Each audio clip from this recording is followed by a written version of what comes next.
भारत के प्रायद्वीपीय पठार के बारे में ये मान्यता था कि इस प्लेस पे कभी भूकंप नहीं आ सकता है, लेकिन हाल ही में महाराष्ट्र के लातूर जिला में भूकंप आकर के ये मान्यता को गलत साबित कर दिया गया। आखिर लातूर जिला में भूकंप क्यों आया, इसके बारे में हम लोग समझेंगे।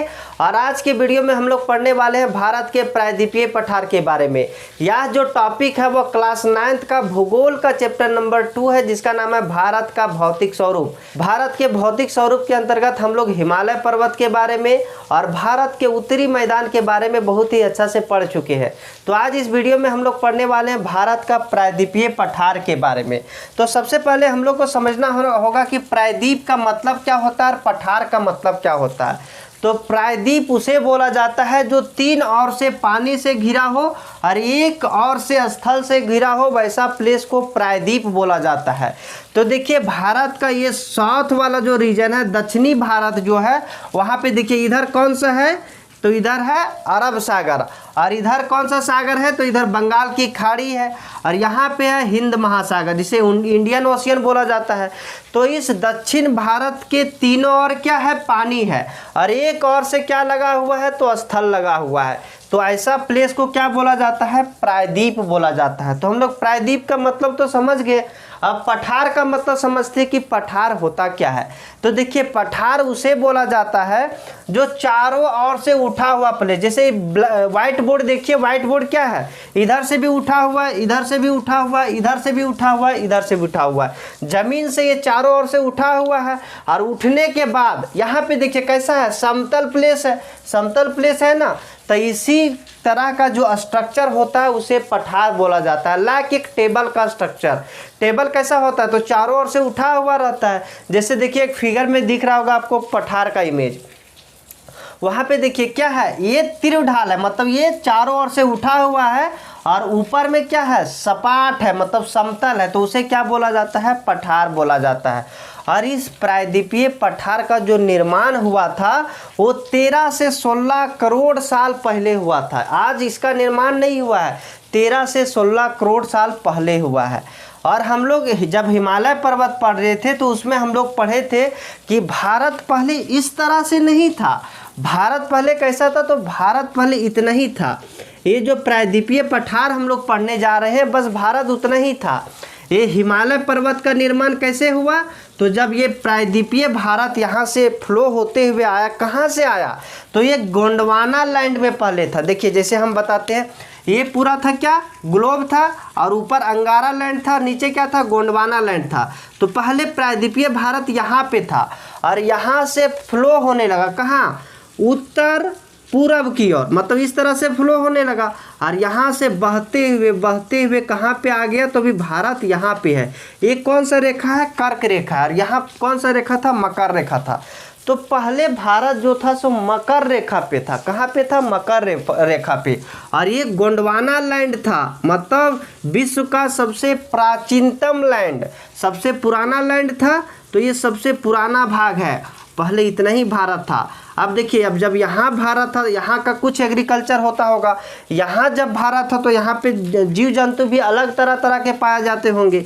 यहाँ जब भारत आया, इधर आया, तो यहाँ पे भी वनस्पति, कुछ वनस्पति में भी भिन्नता होगा, क्योंकि जरूरी तो नहीं कि यहाँ पे जिस तरह का जानवर पाते होंगे यहीं पे भी जीव जंतु उसी तरह का हो। तो यहाँ पे भी जीव जानवर में मतलब भिन्नता आई। अब भारत धीरे धीरे यहाँ आई, तो यहाँ से यहाँ तक आने में क्या 2 दिन में आ गया, नहीं। भारत को यहाँ से चल करके, यहाँ से तैर करके यहाँ तक आने में लगभग 7 करोड़ साल लगा था। कितना, 7 करोड़ साल। वो 1 साल में लगभग 5 सेंटीमीटर कितना आगे बढ़ता था, 1 साल में लगभग 5 सेंटीमीटर। तो इस तरह से यहाँ तक आया। तो यहाँ पे क्या आ गया, प्रायद्वीपीय भारत। और प्रायद्वीपीय भारत किससे टकरा गया, तो ये अंगारा लैंड, यहाँ पे जो एक प्लेट था, यूरेशियन प्लेट, उस प्लेट से टकरा गया। देखिए जैसे एक प्लेट था और एक ये आ रहा था, कौन सा, इंडियन प्लेट, और ये दोनों टकराया। जब टकराया तो क्या हो गया, ये उठ गया, और जो ये उठा तो वही बन गया हिमालय। और एक चीज़ आप गौर किए होंगे, कभी कोई गाड़ी को एक्सीडेंट होते हुए देखे होंगे, जब कोई चीज़ में टक्कर मारता है तो क्या होता है, जिसको टक्कर मारा उसको तो उठा देता है, और जो गाड़ी का आगे वाला पोर्शन होता है वो क्या होता है, नीचे झुक जाता है, क्या होता है, अंदर झुक जाता है। जैसे हम कहने का मतलब ऐसे बोला जा रहा है कि अगर मान के चलिए कोई गाड़ी है तो क्या किया, किसी में ठोक दिया तो ये ऊपर उठ गया, और जो ऊपर उठा उसी को क्या बोला जाता है, पर्वत बोला जाता है। और जहाँ पे गाड़ी का जो थुथुर होता है, मतलब जो आगे वाला पार्ट होता है वो क्या होता है, थोड़ा अंदर झुक जाता है, क्योंकि वो थुरा जाता है तो क्या होता है, थोड़ा अंदर झुक जाता है। और पीछे वाला पोर्शन क्या होता है, ऊपर उठ जाता है, क्या, पीछे वाला पोर्शन ऊपर उठ जाता है। जैसे ऐसे आया कोई गाड़ी आया और ऐसे जब टक्कर मारता है तो ये तो नीचे आ जाता है और ये ऊपर उठ जाता है। तो देखिए यहाँ से ये तो नीचे घुस गया और ये ऊपर उठ गया, तो ये ऊपर उठ गया, इसी को क्या बोला जाता है, ये हो गया प्रायद्वीपीय पठार, और ये बन गया हिमालय। और ये गड्ढा जो था यहाँ पे टेथिस सागर था, और इस टेथिस सागर में क्या हुआ कि नदियाँ के द्वारा जो अवसाद गाद ला करके एक साल में नहीं लाखों साल में इस गड्ढा को भर दिया गया। और ये गड्ढा भरने के बाद क्या बन गया, तो भारत का उत्तरी मैदान। तो भारत का उत्तरी मैदान का निर्माण हिमालय के नदियों द्वारा हुआ है, और ये प्रायद्वीपीय पठार हुआ। तो इस प्रायद्वीपीय पठार के बारे में हम लोग को पढ़ना है। तो देखिए ये जो प्रायद्वीपीय पठार है वो कैसा है, तो इधर थोड़ा डाउन है, इधर उठा हुआ है, पीछे साइड उठा हुआ है, क्योंकि जब ये ठोका ना तो क्या हुआ, यहाँ पे थोड़ा घुस गया अंदर, और ये पीछे वाला पार्ट थोड़ा सा ऊपर उठ गया।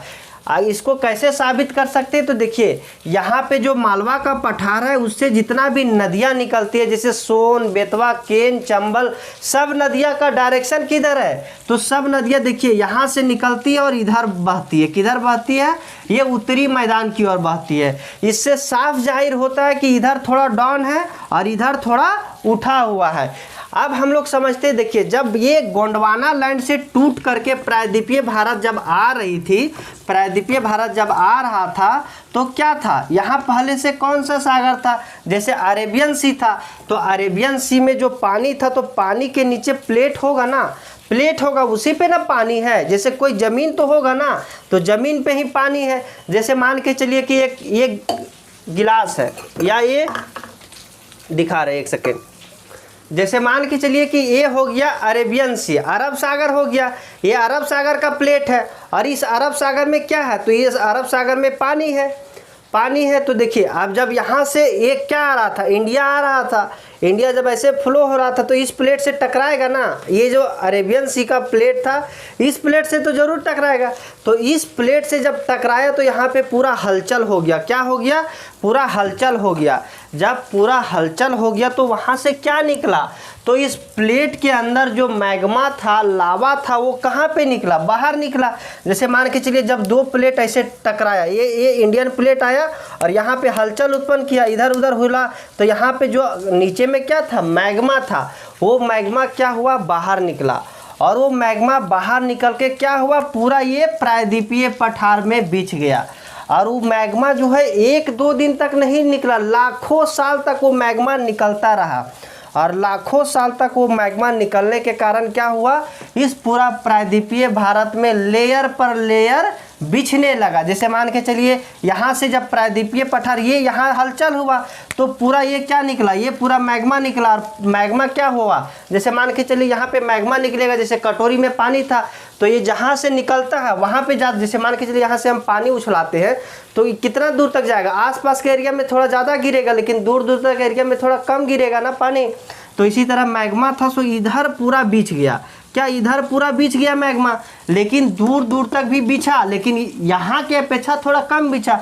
यहाँ पे लेयर पर लेयर 8-10 लेयर, मतलब मैग्मा का 8-10 लेयर पूरा बिछ गया। और 8-10 लेयर पूरा बिछ जाने के कारण यहाँ का जो चट्टान है वो बहुत ही कठोर हो गया। कैसा हो गया, कठोर हो गया। इस प्रायद्वीपीय भारत का जो चट्टान है, मिट्टी है, बहुत ही कठोर है, जिसके वजह से अगर कोई वोल्केनिक इरप्शन या अर्थक्वेक आता है तो ये अंदर ही दम तोड़ देता है। जैसे मान के चलिए सोचता है वो कि हम बाहर निकले, तो बाहर निकल ही नहीं पाता है। क्यों नहीं निकल पाता है, क्योंकि ये इतना कठोर है, क्योंकि इतना कठोर है कि ये बाहर आने ही नहीं देता है। बहुत ज़्यादा लेयर पर लेयर है, जिसे ट्रैप बोला जाता है। लेयर को क्या बोला जाता है, ट्रैप बोला जाता है। इसीलिए इस पठार को बोला जाता है दक्कन का पठार। क्या बोला जाता है, दक्कन का पठार या दक्कन ट्रैप।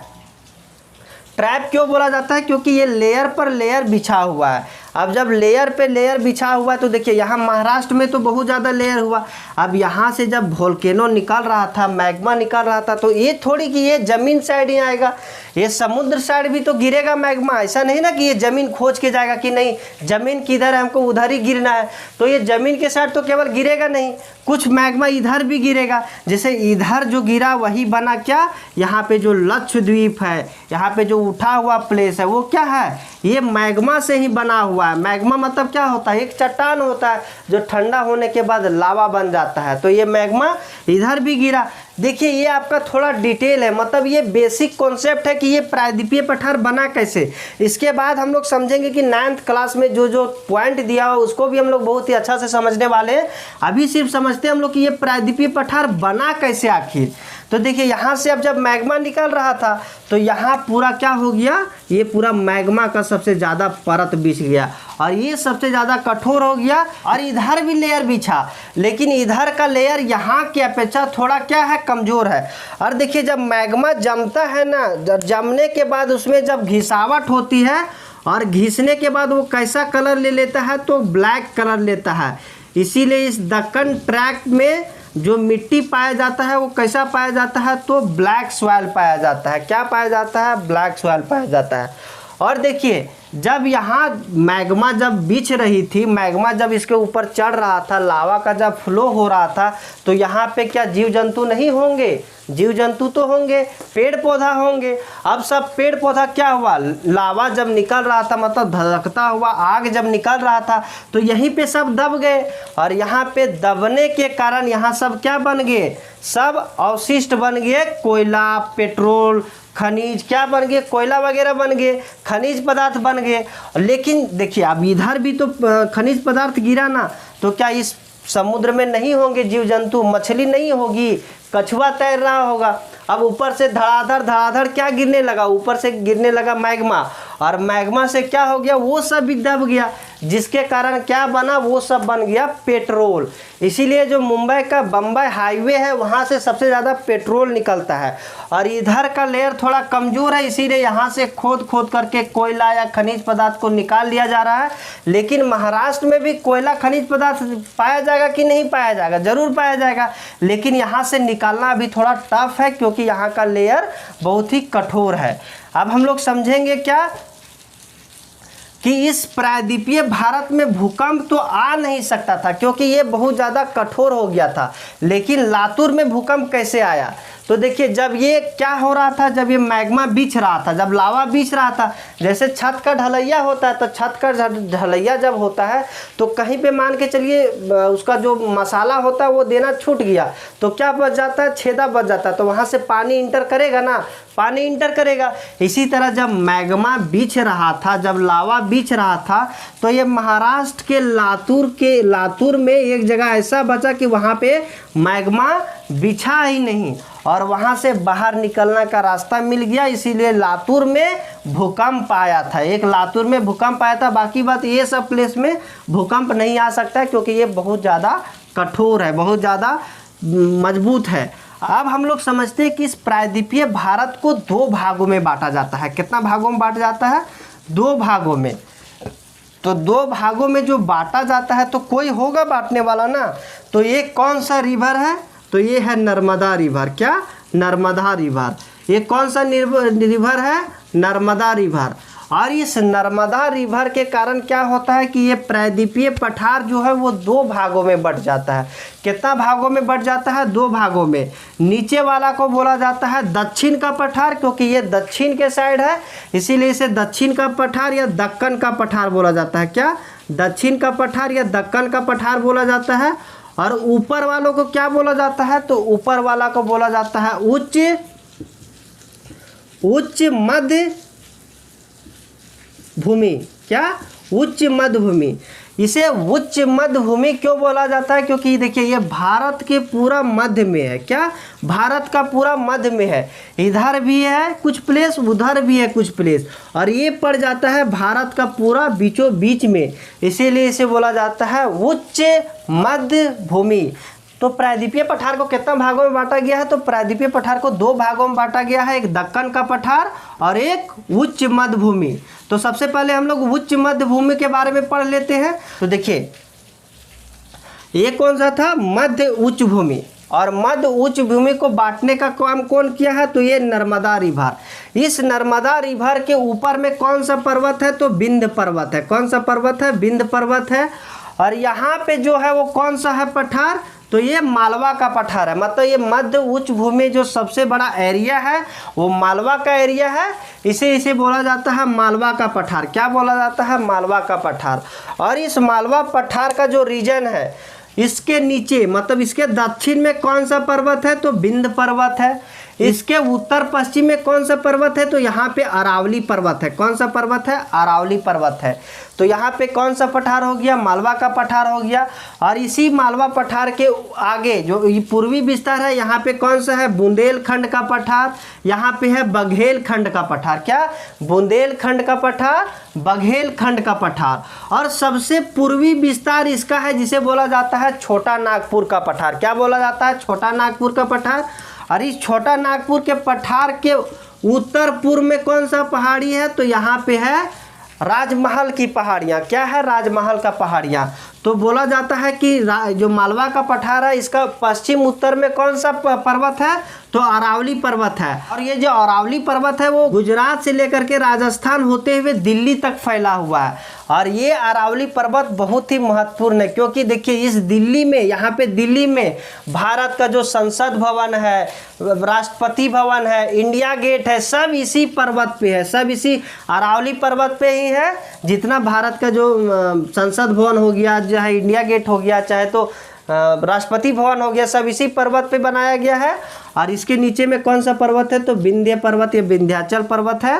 और इसके सबसे पूर्वी विस्तार कौन सा है? तो सबसे पूर्वी विस्तार इसका है राजमहल की पहाड़ियाँ। अब देखिए यहाँ पे जो देखिए हम लोग मध्य उच्च भूमि, और मध्य उच्च भूमि का पश्चिमी भाग मतलब ये पीछे वाला भाग क्या है? चौड़ा है। और ये पूर्वी भाग क्या हो गया? संकीर्ण हो गया। देखिए यहाँ पे पतला हो गया और पीछे क्या है? चौड़ा है। तो ये था मध्य उच्च भूमि। अब हम लोग पढ़ते हैं दक्कन के पठार के बारे में। तो देखिए अब दक्कन को पठार के बारे में पढ़ते हैं। तो देखिए इसका जो पश्चिम में है उसे क्या बोला जाता है? पश्चिमी घाट। क्या बोला जाता है? पश्चिमी घाट। पश्चिमी घाट क्यों बोला जाता है? क्योंकि देखिए नदी घाट क्या होता है? नदी क्या होता है? तो देखिए नदी जब आप जाते होंगे तो क्या होता है? सबसे पहले किनारे वाला प्लेस क्या होता है? थोड़ा सा ऊपर होता है। थोड़ा सा नीचे इंटर कीजिएगा तो थोड़ा सा गड्ढा मिलेगा, उसके बाद नदी जाएगा थोड़ा और गड्ढा मिलेगा, तो उसे क्या बोला जाता है? घाट बोला जाता है। तो वहाँ पे भी ऐसा ही प्लेस है। देखिए यहाँ पे उठा हुआ प्लेस है, इसके बाद इधर क्या है? डाउन है। इधर क्या है? डाउन है। तो इस तरह नदी घाट की तरह दिख रहा है, इसीलिए इसे बोला जाता है पश्चिमी घाट, क्योंकि ये पश्चिम की ओर है और ये घाट नुमा संरचना बनाता है, इसीलिए इसे बोला जाता है पश्चिमी घाट। इसे हम लोग किस तरह से साबित कर सकते हैं? क्योंकि देखिए यहाँ से जितना भी नदी है, जैसे यहाँ से महानदी, गोदावरी, कृष्णा, कावेरी, सब किधर बहती है? सब ये इधर की ओर बहती है, मतलब ये पूरब की ओर ही बहती है। इससे साफ जाहिर होता है कि ये पश्चिम वाला भाग पूरब वाला भाग से उठा हुआ है। क्या है? उठा हुआ है। लेकिन आप बोलिएगा सर ये नर्मदा नदी और ताप्ती नदी इधर क्यों बहती है? तो देखिए नर्मदा और ताप्ती इधर बहने का मेन रीज़न ये है कि क्योंकि यहाँ पे मैकाल पर्वत, महादेव पर्वत और कैमूर पर्वत, यहाँ पे पर्वत है, जिसके कारण होता है कि ये नदी इधर फ्लो नहीं हो पाता, क्योंकि ये क्या है? पर्वत है। इस पर्वत पे चढ़ करके जाना पॉसिबल नहीं है। इसी के कारण ये दोनों नदियाँ क्या हुई? इधर की ओर ही फ्लो होने लगी। इसीलिए ये दो नदियाँ सिर्फ इधर बहती है, बाकी बस जितना भी नदियाँ हैं सब इधर की ओर बहती है। अब इस दक्षिण का पठार या दक्कन के पठार में यहाँ पे कौन सा पर्वत है? तो सतपुड़ा पर्वत है। कौन सा पर्वत है? सतपुड़ा पर्वत है। और इधर कौन सा है? तो इधर है पूर्वी घाट। क्या? पूर्वी घाट। इधर है पश्चिमी घाट, इधर है पूर्वी घाट। पश्चिमी घाट जो है वो समानांतर है। समानांतर मतलब सतत है, कहीं कटा फटा नहीं है। क्या कहीं कटा फटा नहीं है। लेकिन ये जो पूर्वी घाट है बहुत ज़्यादा कटा फटा है। कटा फटा कैसे है, क्योंकि यहाँ से जो नदी निकलती है, महानदी, गोदावरी, कृष्णा, कावेरी, तो यहाँ से जब निकलती है तो ये घाट मतलब क्या होता है, यहाँ पे ये पहाड़ी है। क्या है, पहाड़ी है। तो इस पहाड़ को काट दिया है, तो यहाँ पे जो पहाड़ी पूर्वी घाट है वो कटा फटा है। कैसा है, कटा फटा है। थोड़ा पानी पी लेते हैं।